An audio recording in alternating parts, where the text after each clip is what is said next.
রহিম, আপনারা দেখতে পাচ্ছেন আমার এই মিষ্টি কুমড়া লাউয়ের গাছটি 2 সপ্তাহের মধ্যে কতটুকু বড় হয়ে গেছে, যেটা আমি আগে বলছিলাম যে কিভাবে আসলে এতটা বড় হয়েছে মাত্র 2 সপ্তাহের মধ্যে। এবং আমি এই অল্প একটু ক্যারেটের মধ্যে অল্প একটু মাটিতে আমি কিভাবে এত দ্রুত এই গাছটি গ্রো করতে সক্ষম হয়েছি, তার প্রথম এবং প্রধান যেই বিষয়টি সেটা হচ্ছে এই যে আপনারা দেখেন, এটা হচ্ছে এই সরিষার খোল ভিজানো পানি।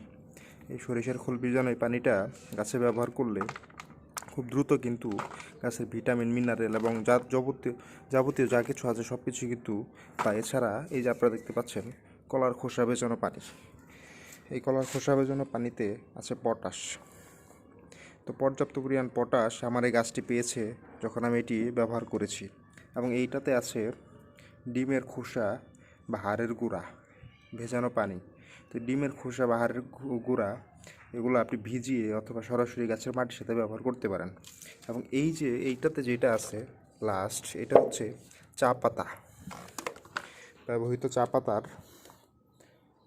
ভিজিয়ে রাখা বা পচানো যেই পানিটা, এগুলোকে একসাথে মিশিয়ে আপনারা যদি গাছের গোড়ায়, মানে একদম সরাসরি আপনার এই যে গাছের গোড়ায় যেই জায়গাটায় আপনারা দেখতে পাচ্ছেন, আমি আমার গাছে একটা করে দিছি, বোতল লাগাই দিছি, যেটা আমি এদিক দিয়ে পানি দিই অথবা সরাসরি গাছের গোড়ায় একটু দূরে আমি দিয়ে দিই।